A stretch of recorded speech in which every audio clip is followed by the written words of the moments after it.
Good morning, everyone. Thank you for joining the Quad OBC B&C Flare and Process Compliance webinar being presented by JP3. Our two presenters today will be Mr. Joshua Christian, Sales Director for JP3, as well as Mr. Tom Redlinger, the Senior Vice President of Data Analytics. Just a quick reminder that our Q&A is open, so if you have any questions, please feel free to put them in the Q&A, and we will address them as we go through the presentations. Now I'd like to turn it over to Mr. Tom.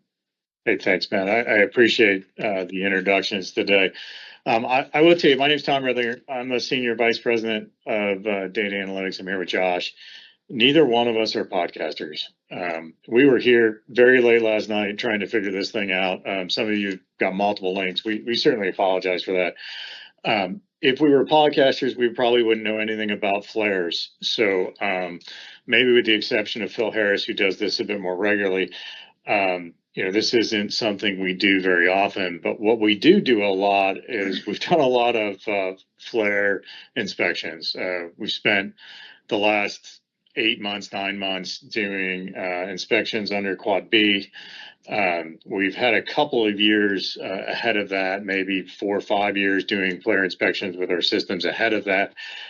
So we've got a lot of experience in measuring low pressure gases and measuring highly volatile gases in a pretty confusing embedded space. I think the regulatory documents are pretty robust. We'll talk about those today, and we'll talk about them within the framework of what we see to kind of give like a first-person real view of how our clients and how the flares are behaving under the regulation, and try to put some nuance where we take the 700 plus pages of Quad B and C, or the 400 pages of corrections, or the 72 pages of the reconciliation piece, or maybe the subpart W or the WEC, and you see all of these nested regulations, and we'll look at all of those, and then we'll discuss things we don't know. We'll discuss where we think the new U.S. administration is going to lean, or what could happen. We understand many of the paths that could go through as we look at the changing regulations. So we'll talk about some of those paths on how today's regulation and today's timelines might be altered. I will say all of that with, I have no firm information on what's going to happen in the future. I don't have that skill.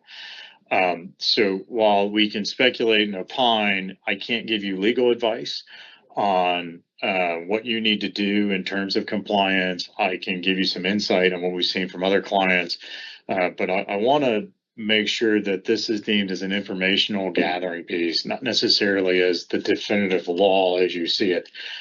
You're certainly going to need to make your own evaluations on what's there, but hopefully through this conversation, you can see some insights on what our other clients are doing and get maybe the nuances that are necessary for compliance outside of a bunch of regulatory text. So with that, we'll try to go through. I don't know how quickly this will go or how slowly it'll go, but we'll try to cover some of the things that are on the screen here. So we're going to start with Quad B and Quad C.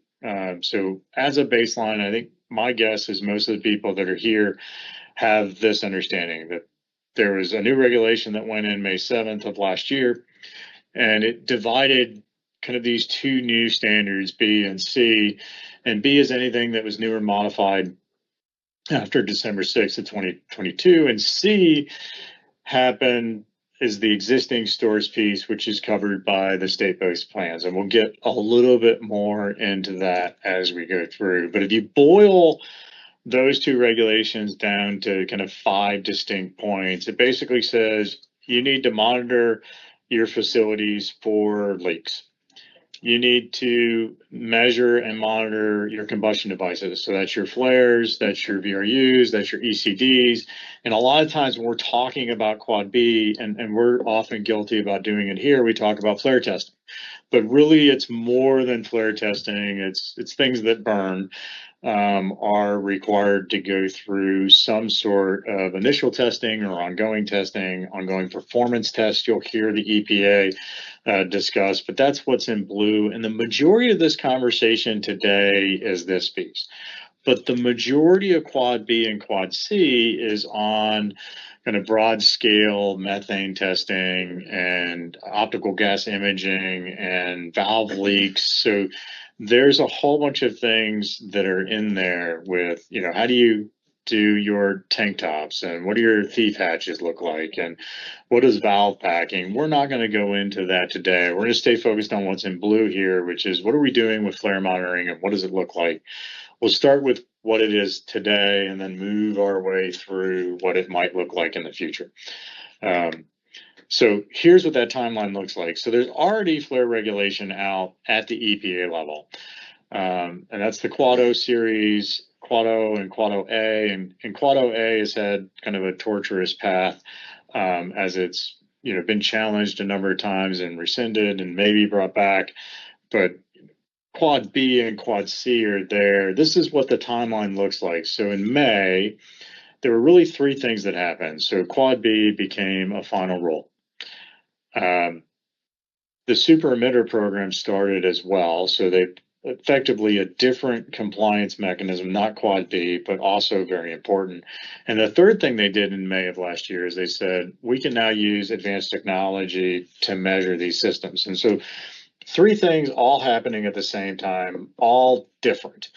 The other thing that happened on this timeline is the EPA voluntarily put out a reconsideration of net heating value. So it's not listed here, but it was one of the pieces. So four completely different things, and we'll talk about all four of those as we go through them. Later in the year, they revised the Subpart W. We'll talk about Subpart W to institute a fee for methane, and then they did that as part of the Inflation Reduction Act, the IRA. And then over the next few years, you'll see that fee increase if it holds. And then you'll see a requirement for the states to issue their plans under Quad C. That's for the existing sources. And then the EPA will review that and either implement or enforce. But you're looking at enforcement for Quad C coming out as late as 2029. The enforcement for Quad B could happen relatively soon. The other date that's missing in here, and it probably should have gone in the November bucket, is November 7th of 2024 is when all the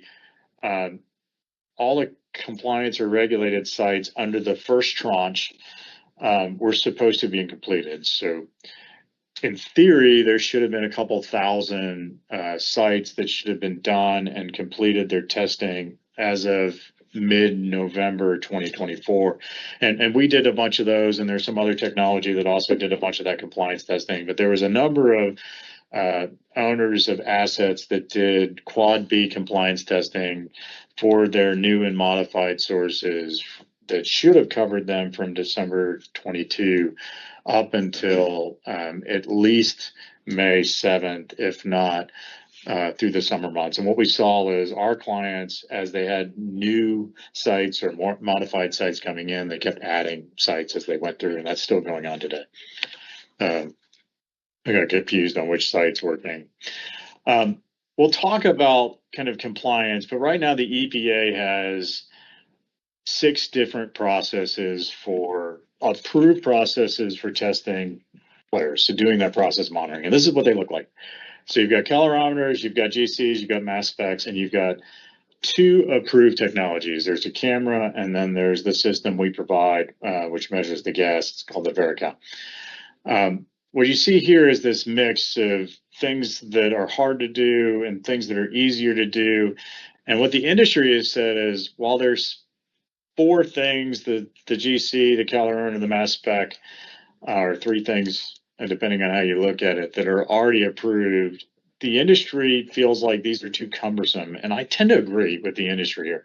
So if you look at all the things that aren't great here, you've got consumables, you've got manual sample collection, you've got sample collection with SUMA canisters for composites. You need analyzer technicians who know how to work complex analytical equipment, which is typically not out there. So there's enough problems here that the industry said this is way too onerous of a standard, and the EPA generally agreed with the industry. And as we look at the progression of Quad B and Quad C, the provisional rule that came out in 2023 was trimmed down as it made it to the final at the end of 2023 in December, which limited the amount of sampling. The reconsideration we'll get to here in a minute even further limited it. But there's been an effort between industry and the regulatory bodies to come up with a solution that is this moderate piece where implementation becomes simplistic in some way. And the big piece that the EPA continues to push on is use the alternative technology. As you look at here, if you only cared about cost, the cost line is really what's driving that, is how much does it cost to do this? And can we do cost compliance and get the regulatory benefit at a cost the industry can accept? And that's kind of why the EPA has recognized that GCs and calorimeters and mass specs are probably not what's going to happen moving forward, that they needed some other solutions. So they're pushing toward the alternative technology.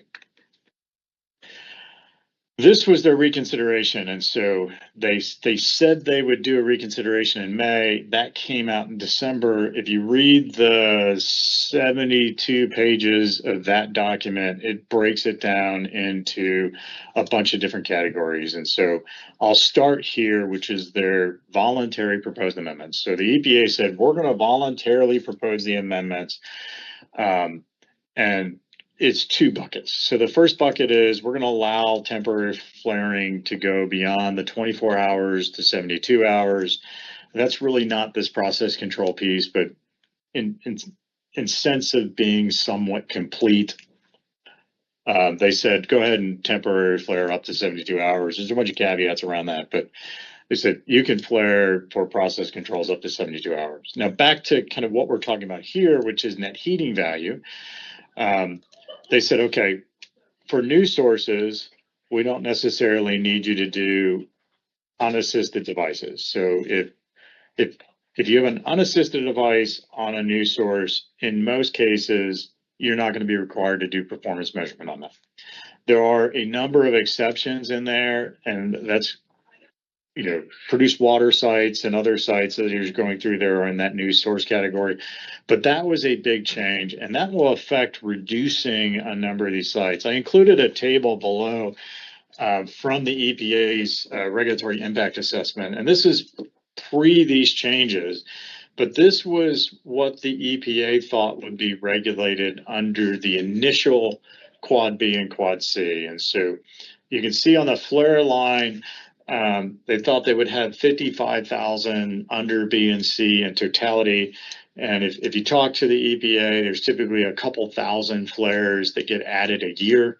Those are the new sources that come in. And so you see it kind of graduating. So the 4,700 flares is likely the 2.5 years of new and modified, and then it kind of scales as it goes through and you get more devices that are coming through.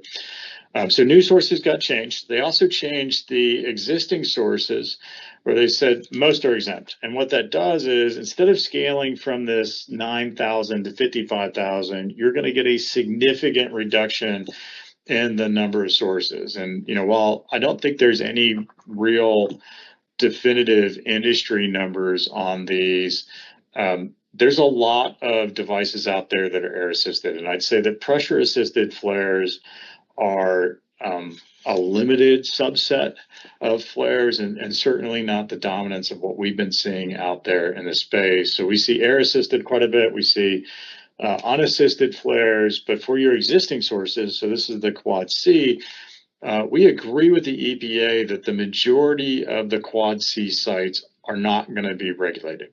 And so instead of scaling to 55,000, you may have 10% of those or 15% of those or 20% of those. And the operators know or have some idea what that looks like. There are a number of existing sources that still follow under that, where you've got inerts, and we'll talk a lot about the presence of inerts in your line and how inerts get into it. But while it's easy to say that existing sources aren't covered anymore, now you need to know what your system looks like. And do you have an inert piece that comes through or inputs the line? That could change the view. So while it's likely most of your flares and ECDs and VRUs will be exempt from at least the performance monitoring under Quad B, you're probably still going to have to look at all 55,000 of them. And then they said, we're also going to eliminate the exclusion for what they called well-affected facilities, so the well facility fees, which effectively now makes you look at the 270 to 67 to 300,000. I don't know which column you want to pick, but anything that's a well-affected facility, you may not also have to look at to understand if it's exposed to CO2 flooding or infield flooding or nitrogen overlay. So there's a whole bunch of things that while the actual compliance shrunk, the evaluation scaled by like a factor of 4. It's important to recognize that the reconsideration is currently under review. We all have until March 3rd to comment. And again, this is where my disclaimer comes. My math is March 3rd. Your math may be some other date, but the reconsideration was announced in December. It was published in the Federal Register in January. We've got 40 some odd days to get feedback back to the EPA. So if anything you see here is of interest, there is a process with the EPA to comment on. If you don't like some of the things that you hear me saying, drop my name out of the discussion and you can comment back to them. But this gives you a scope of what we're looking at. Generally speaking, anywhere from a couple thousand flares a year need to be looked at to an ongoing base of 50 that's then scaled down. I think that neighborhood is probably in the neighborhood of 5 to 10,000 flares a year are going to have to be tested, up from 0. And I say 0 loosely. North Dakota and Colorado and some other states were ahead of the curve. And if you're doing work in the DJ Basin, they'll typically tell you that they've already done all of this. They've made it through their sampling process. And so while I say 0, there are some states and some state legislators that have already made it through the requirements that Quad OOOb adopted. And there's a lot of the things that came through with Quad OOOb that came from some of the state requirements as adaptions. So that's where we are. We're going to talk about and see some data, and the data comes from this. I'm not going to spend a lot of time on the technology itself, but we've got a device. It's an NIR device that goes out and measures flares. So what you'll see as we go through this is some data that looks like this. All of this data is real-time data that comes from that instrument. So it's near infrared data, and we'll use this to kind of convey what we're saying. It's to Quad B requires a 2-week-long data set assessment. Whether you do it in increments or whether you do it continuous, it requires 2 weeks of data for your flare assessment. And there's a number of thresholds that you have to look at in terms of your net heating value of your gas. It has to be above 300, it has to be above 270, it has to be above 800, 880, 960. There's a whole bunch of different numbers depending on which type of process controller you have. Here's what I would describe would be a reasonably normal flare. If everyone like closed their eyes and says, what does a flare look like? This is what we picture. A reasonably high BTU product going through a waistline. This one's somewhere around 1400 BTU, so slightly richer than an associated gas. So it's got a little bit more heavies in it. And then occasionally you see a spike, and this spike looks like an increase in propane coming right around here. So just to orient you, this is the live tracking, and you may not be able to see it. We'll try to get you a mouse. So this is the live tracking of the BTU as you go along from day 1 to day 6. And on day 6, you see this spike. And in the spike, that's an interchange between propane and methane coming through. And this is data coming every 30 seconds as it comes through the piece, and then it goes on. If I did 2 weeks, you'd see less granularity, but this is a full week of data every 30 seconds. On the bottom, you're seeing the speciation. And so the way this instrument works is it calculates all of your hydrocarbons as they come through. It calculates their mole percentage and assigns it a net heating value based on the property of that gas, and then calculates the BTU. So on the right side here, we put the C2 pluses, and on the left side, because it's the predominance of what was in this particular stream, you've got methane. So that's kind of orienting you as what you see. If we go to the next slide, it's another week and another flare. The challenge is this is not what we think of when we think of flares. So here we've got a flare that's going from 0 BDU up to above 1500 BDU. And this is one flare continuously monitored over 30 seconds. And I'll spend a little bit of time kind of showing you the rest of the screen. We'll start in the bottom right-hand corner. Most of this is gas, which we've got on a process map over in the right-hand corner. So you're seeing a lot of kind of 1,000+ BDU gas, but then occasionally it goes across the process map and turns into air. The way the near infrared piece works, if you go in the lower left-hand corner, you get a spectral response. And so the gas has these peaks, and that's a methane peak there that's pointed at there in the middle.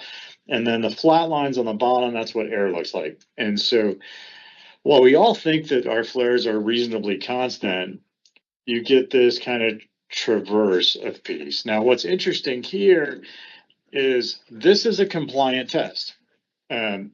What the standard requires is an hour block composite of what that data looks like over that space. And so even if you drop down to very low BDU levels and come back up, as long as your hour is above the minimum threshold, that 300, 960, whatever that happens to be, you're compliant.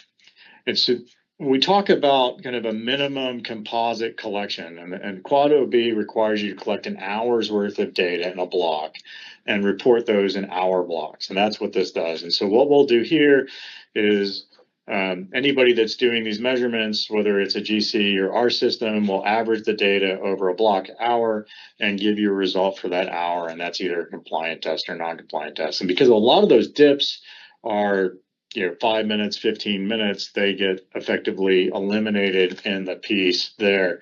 But it is important when we think about terms like grab samples, that grab samples you could collect right in that dip, or you could have a problem where you collect something that's a little bit different. So it is interesting as we go through that data point.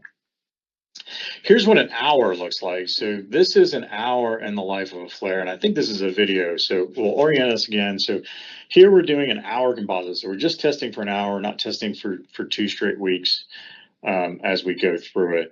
We start with gas and then we go down. So I'll start the little video here. So here you see we're in gas, get a little spike, and then as we're going through the test, something's happening where there's some sort of inert coming in to the process, and the peak gets smaller and smaller, and we end up at air. And then in that same test, and really nothing's happening in this other than us measuring what's going through the waistline, you go back to a gas product. And so you can see this transition between a waste product that burns well and one that really doesn't burn at all, and then back to it. So when the EPA was looking at their reconsideration, and there was a lot of conversation from the industry about taking the sampling time from an hour down to 15 minutes, this is one of the reasons they didn't want to do it, because of the variability in the process. And you can catch either compliant parts of a system that are overrepresenting the aggregate, or catch the non-compliant version, which is kind of underrepresenting what your average would look like. And if we zoom back out, now we're looking at things like this. And so now you have normal flares with these massive spikes. You have very rich flares, 1600 BDUs with complete dropouts for long periods of time. And while we shrunk these, that's more than an hour of data that drops from 1600 down to 0, where there was no product burning. And what we found is there are things that we're doing inside our facilities that are impacting it. And I listed truck unloading here. So some of the transfer of trucks, they're using inerts to dry the process out. It's basically flooding the vapor recovery unit with a bunch of inert gas. And so through this testing, we've learned things about how effectively things are burning, what we're doing as we look at it. And this has been a very interesting view, along with we have some gas streams that are much, much richer than we thought they were. When you try to collect things in different ways, you get different answers. And so this has been a very interesting piece, as we've now tested probably close to 500 different sites. with our systems. And there's just a lot of data that's come through, and every flare seems to be its own little snowflake. They come out differently and they look different. This is also another way to look at things that are different. So here are two gases on the same flare with almost identical BDUs. So here you've got an 1100 BDU gas on the left. We'll get Josh to point at it. That has 13% inerts on the left. That's the right. So on the left, you've got 1100 BDU with 13% gas. A couple minutes later, you see almost a doubling in the inerts that come through. Still the same gas, but if you look at the spectral changes on the bottom, it's a much, much richer gas that's come through. So you have something that looks more like associated gas on the left, and on the right, you get a richer gas with more inerts. So the BDU version alone, if you care about what your process is doing, might mislead you. So I guess I would say that all 1100 BDU gases aren't the same, and we see differences as they come through. I think this is a video of that same process. So here you see it starts with a richer gas, or it starts with a leaner gas, it gets richer, and then drops back off as you go through that hour-long test. All of this stuff seems to be a little bit different. And here's what that spectral view looks like. So the methane's at exactly the same spot. You had an interchange between your methane and a trade-off, and then a drop in your total percentage of hydrocarbons as it came through. These are difficult measurements to make. What's interesting about what we're doing is all of this is done remote. So all the data goes in, is all processed locally, but we don't have analyzer specialists sitting on the ground doing this. It's all done through our chemometric modeling and processed in that way. So now back to the reconsideration. So that's what we're measuring, kind of how we're doing it a little bit. This then brings in the reconsideration. So they went through and said, okay, this is what we're proposing. These are other things we'd like to propose. And so again, they hit on the alternate technologies. There was a lot of conversation with our clients about where they could put the probe in to take the measurement. So does it have to be right before the line? Could it be upstream of the line? And so there was some additional details there.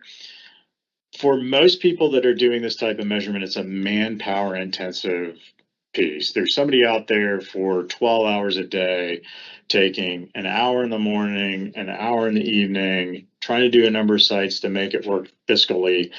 And the EPA said, okay, you can have weekends and holidays off. And so now you can take a little bit of break. Now that's great, but now it does take 3 weeks to do a 14-day test.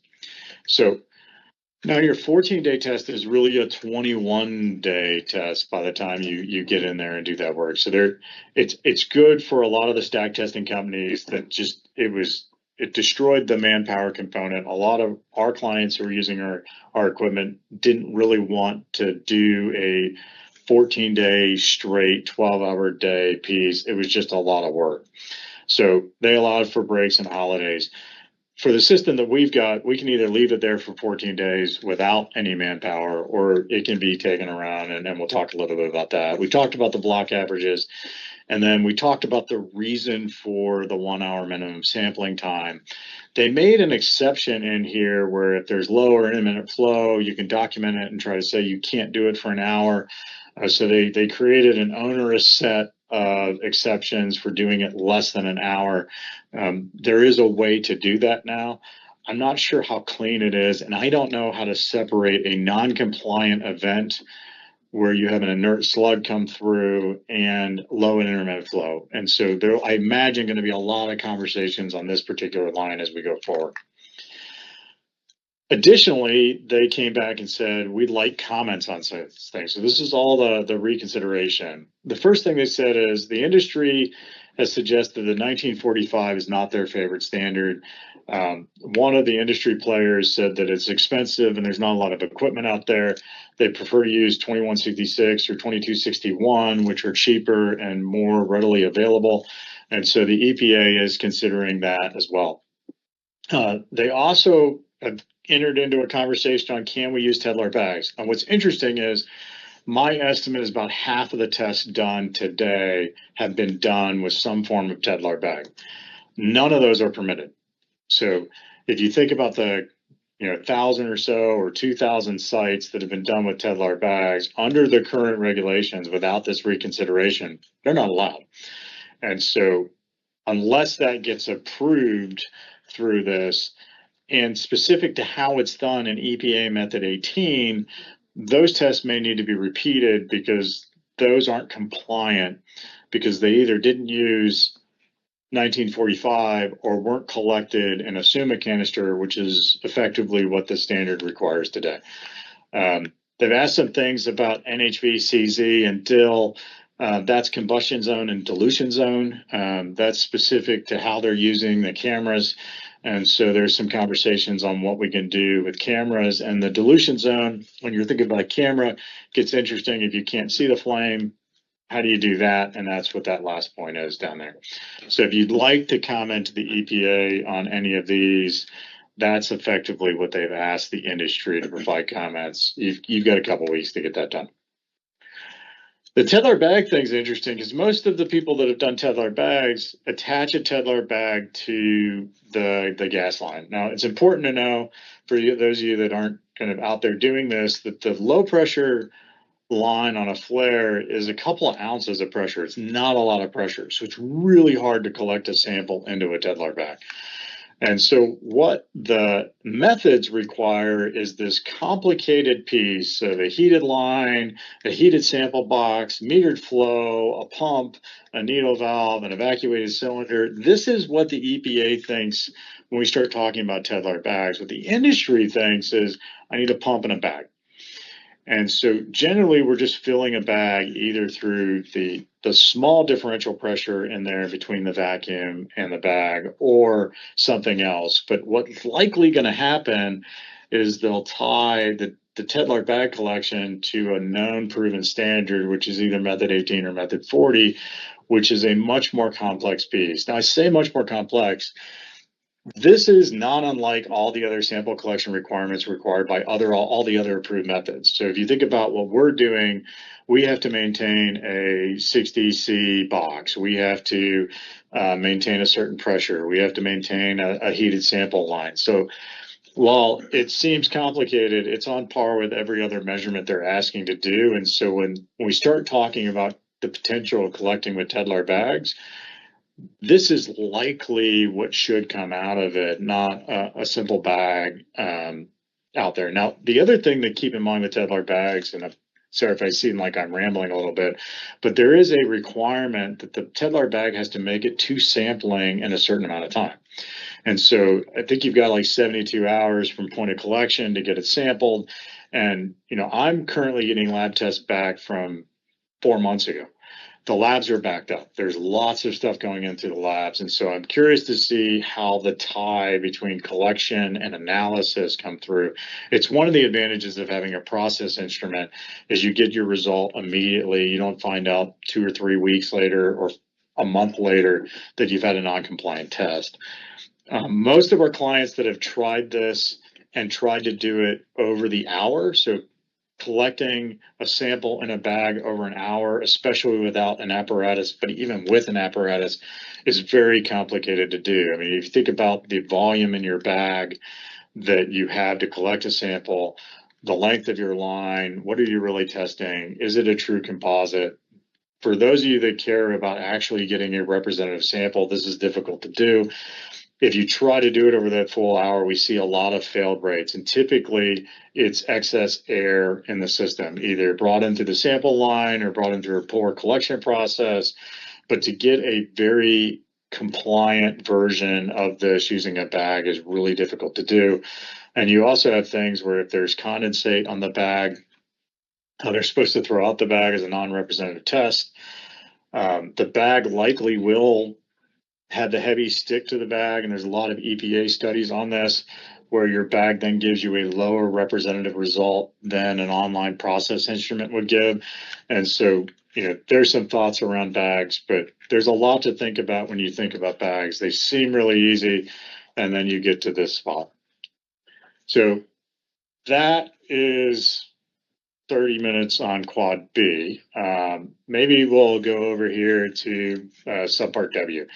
So Subpart W, has been around for a while. It was modified last year to include a couple different things. So one is they changed the destruction coefficient on flares from, I think, 98 to 92, unless you did things. And so in that table below, which you likely can't read, it basically says that you can calculate your emissions by using engineer calculations, measurement and engineer, or continuous monitoring. And that's kind of the scale that you see up there.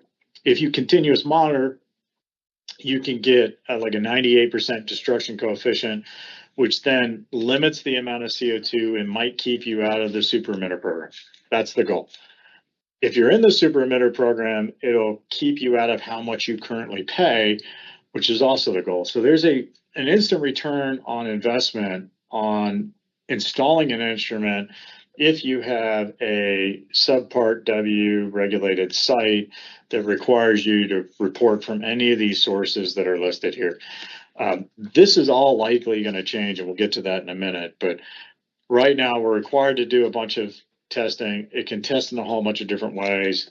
And a shout out to Renee, who took this photo. I think this is an awesome photo from one of our sites on a Friday evening as he was out doing some work on one of these facilities. We talked about this. If you do no monitoring, there's a 92% efficiency. If you do continuous monitoring, you're up to 98. What's interesting here is we have some clients that limit their production based on trying to stay below the super emitter program. And so if you put a continuous monitor on there, and this is completely separate from Quad B, you can destroy more emissions, which allow you to produce more through your facility. And so you should get a nice little ROI as it goes through there. Now on to kind of what might end up happening. And this is where we get reasonably speculative, but I'll go ahead and be speculative. There's a new administration. And so a couple of things have already happened. And so the EPA was asked through an executive order to look at revisiting the endangerment finding. My version of that is they're looking to see if greenhouse gases are actually a public endangerment. We've been through this before. They're going to look at it again, but the first thing they're going to say is, are greenhouse gases a danger to the public? If they're not, that really changes the enforcement criteria the EPA has to do enforcement on laws and regulations. The same thing under Clean Air Act. They absolutely, through that same executive order, said we want streamlined environmental permitting. So anything that delays environmental permitting, they want to remove those pieces, and they will very likely and have already made changes to EPA oversight. So limiting travel, limiting visits to sites that are oil and gas sites. And so you'll see these things, and we may even see a transfer of authority from the federal enforcement to the state enforcement, which is kind of what we've already seen in Colorado and North Dakota and some of our other places where the state agencies are the ones policing the air, or the BLM has transferred those pieces out. So we'll see those things out. A couple other things to keep in mind is we now have a very industry-friendly EPA leadership. Lee Zeldin's in there. We talked about kind of federal versus conflicts, federal versus state conflicts, and there are a slew of legal battles. I think there are 17 states and multiple municipalities all suing over different components of this. And so what we just talked about for 40 minutes is likely going to change, but maybe not completely. And this is kind of how we think this may see. And we'll start with the waste emission charges, is that subpart WP. So there's a charge associated to every metric ton of emissions. And there's a couple different ways that they can make that change. So they can go in and say, Congress can go in within the first 60 legislation days and make a change. They'll probably have to do that through a budget reconciliation bill. And for those of you that are tracking the U.S. process, we run out of a U.S. budget in March. So I think it's March 14th. They have to propose a new budget to avoid a shutdown. So that bill will basically have to exist within the next 30 days. And there's going to be some heavy negotiation on what goes in that bill. But I think what you'll see is some changes there. that really only changes the fee, because the only thing that's relevant there is not what you measure or how you measure or what percentage of destruction you get. Is you have to pay $1,200 a metric ton for methane. That's likely that what will get adjusted there.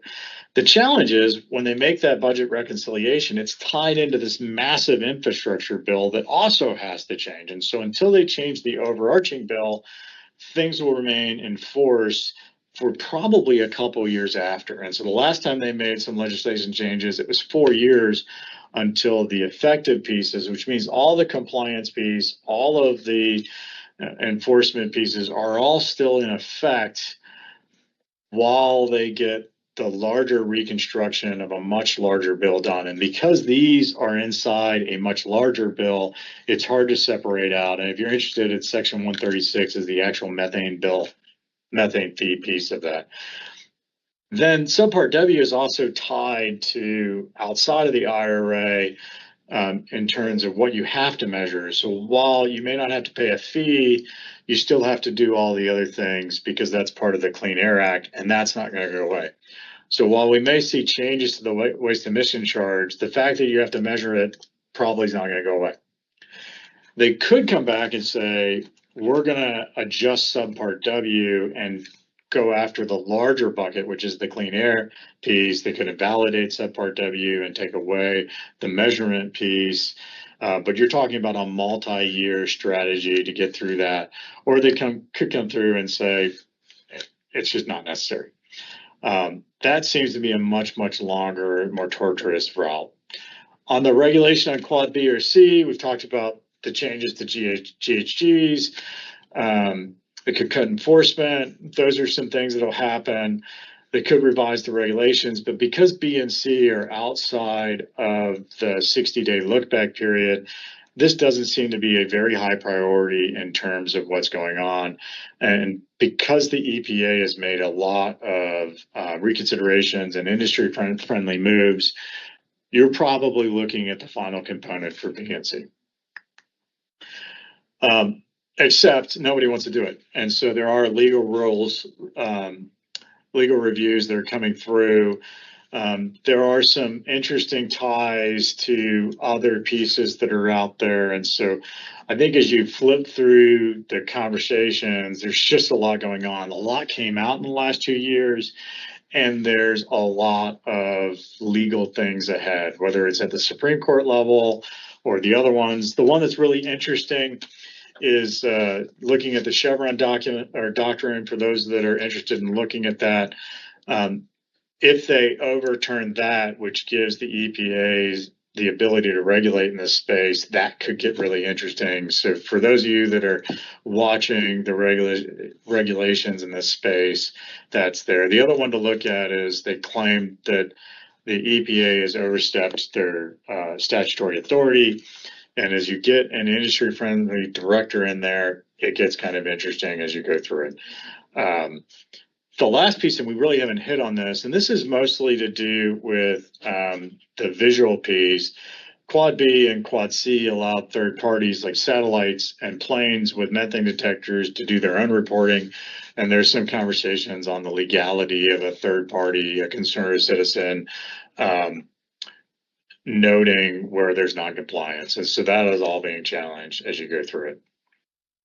The other things that we didn't talk about is there is an insane amount of requirements to get through this, whether it's accuracy or how you calibrate or how you validate.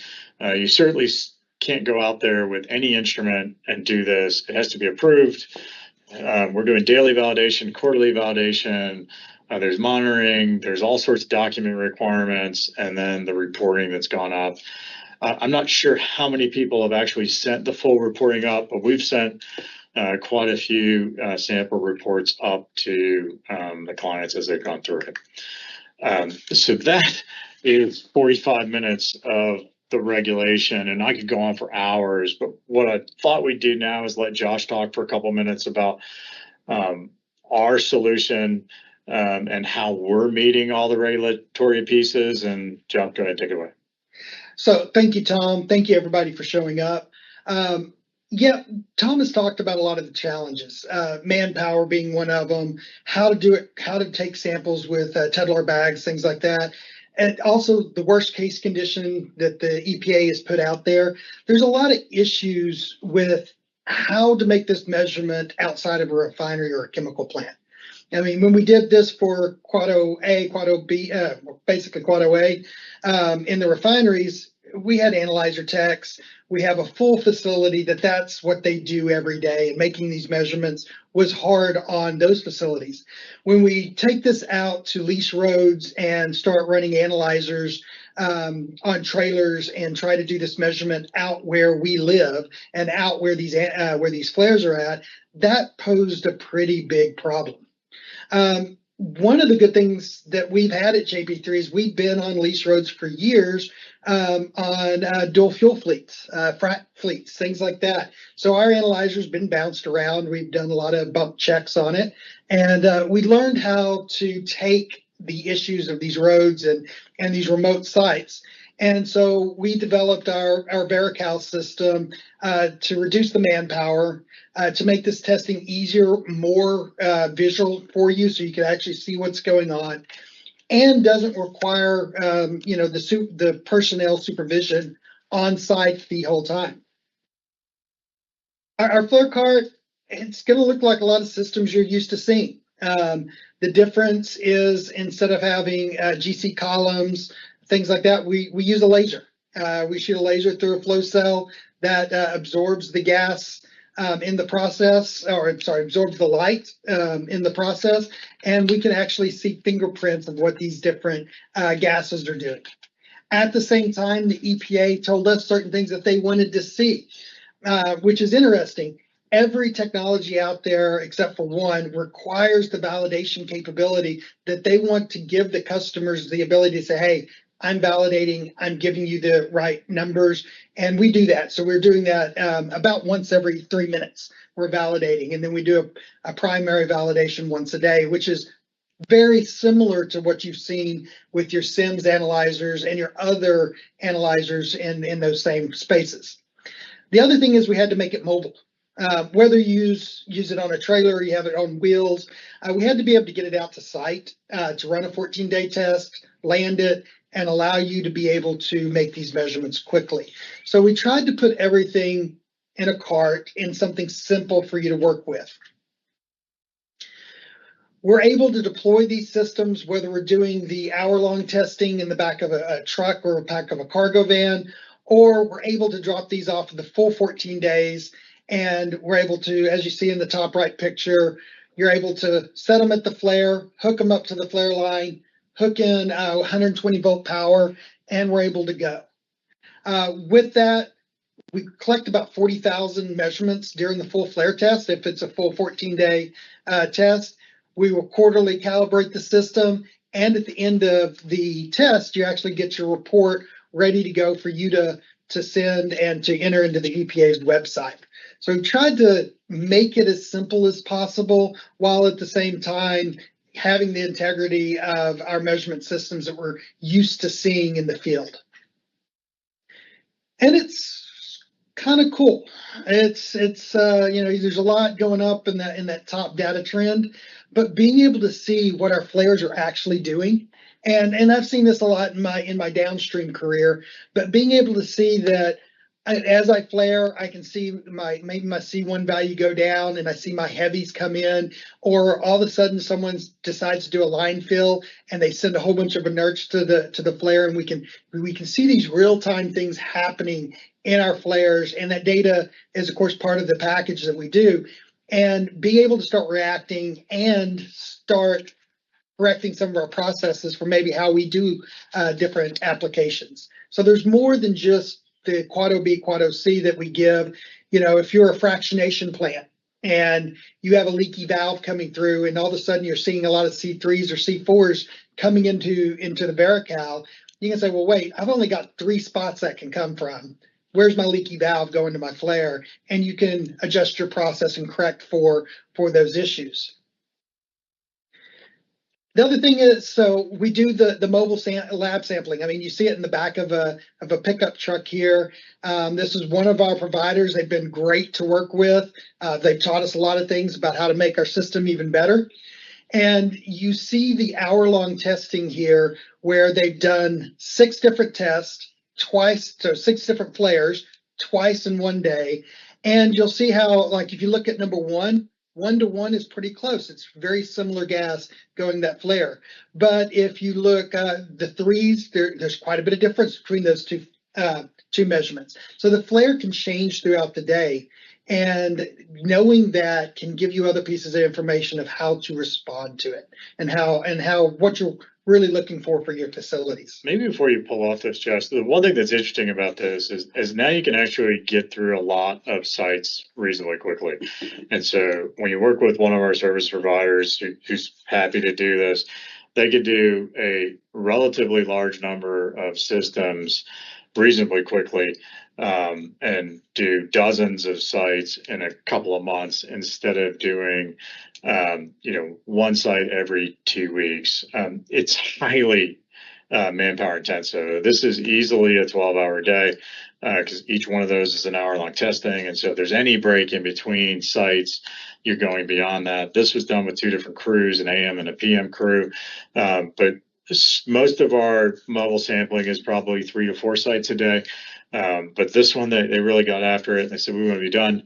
And they pushed through and got all of this done. But it is kind of interesting to see how much you can get done with the right equipment without an analyzer tech. I mean, these are directional drillers. These are individuals who understand how to operate safely, but may not understand how to be a measurement technician doing this work. So whether you're responsible for putting analytical instruments in places where they're not normally living, this is a solution that makes it pretty easy to do. Thank you. So I know Tom showed this slide as kind of as a precursor earlier into where we were at and what we were going to be showing you as far as data and where that data came from. But our cellular network and our capability, we even have Starlink capability for a few of these.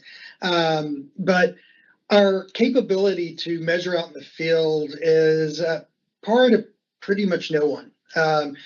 We're able to measure your C1 through C6s, and then we're able to give you the inerts as well in a solution that is going to be quick.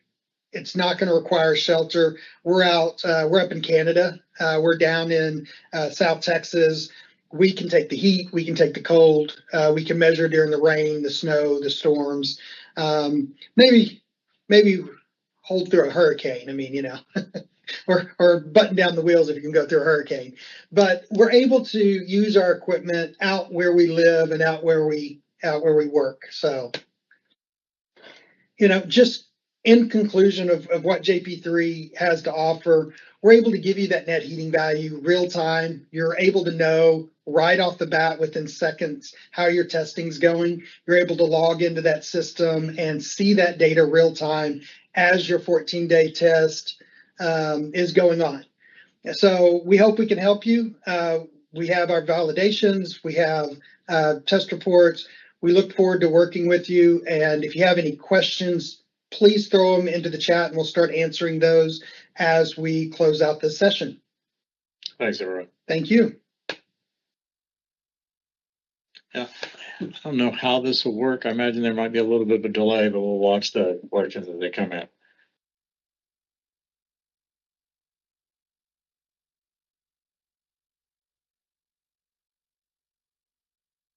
We don't have your mic, Matt. I think you're still off. The Q&A box is now open. Do we have any questions from anyone?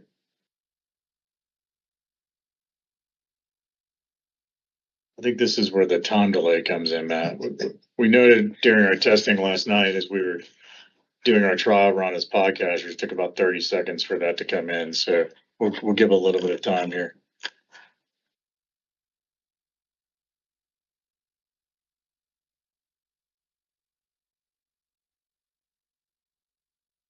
As we're talking about this, I know you kind of gave some information about the technology there. Josh, could you kind of explain a little bit what materials? I mean, is it stainless steel? What kind of materials is made out of it? Is it intrinsically safe? Can you give us a little information on that? Yeah, so the flare card itself is built as a Class 1 Div 2 system overall, and we use processed wetted materials that can take the environment that we're in. So stainless steel for the flow cell 316. We use sapphire cores for our windows for our optics.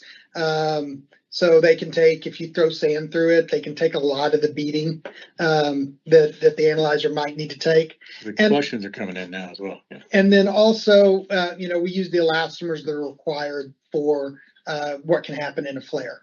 All of those are changeable for other applications. I mean, we can do MOCs of hastelloy, carbanoy, titanium. It can get kind of cool when you get into some of the chemical side of it. Luckily, flares aren't that bad in the midstream world.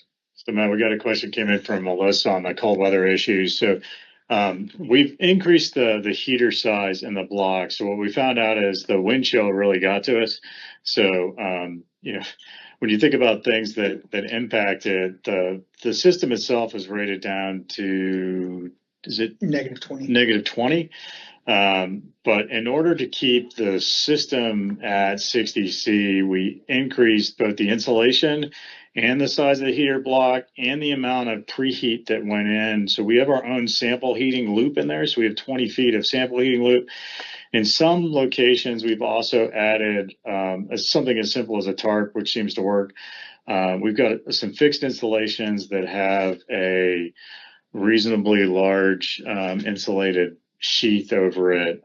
So we certainly learned some things as we went up to North Dakota to try to get things a little bit warmer. The camera is interesting. So they use some special thermal cameras to look at the dilution zone and the combustion zone to try to identify what's coming out. They try to speciate the gas and determine the heat based on the calibration. It's reasonably similar to ours, where they point a camera at it and make it work. There are some limitations, and most of that comes with data dropouts. So you have to have your full flame in view. So if wind impacts you, or you've got rain or other things, you can lose data pieces, Chris. But they certainly have been out there doing some work on the cameras as well. And most of the challenges with that are either the hazardous zone rating, the location looking kind of west or east toward the sun, weather can get you, but certainly for some of the products, they could do a pretty good job of picking up the net heating value coming out of it. What gets a bit more challenging is how do you really know everything that's coming through and how do you validate it? And so as you're looking at validation of that, it gets a little bit more complicated. Do you have any more questions? I don't see any more questions, Tom, but I am going to put your email, Josh's, and Colton's emails in the chat. That way, if anybody has additional questions, they can reach out if necessary there. We have about 3 minutes left. Yeah, I think, I'll also be at the Blues Conference later this month talking about this. And certainly if you want a one-on-one discussion with us, we're happy to do that. I see we got one more question. Oh, that was Matt that came in with our piece. So I think with this, Matt, we should end it. We certainly appreciate everybody's time.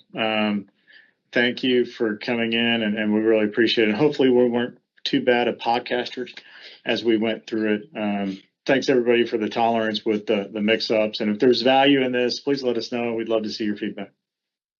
Thank you, guys. Everybody. Thank you.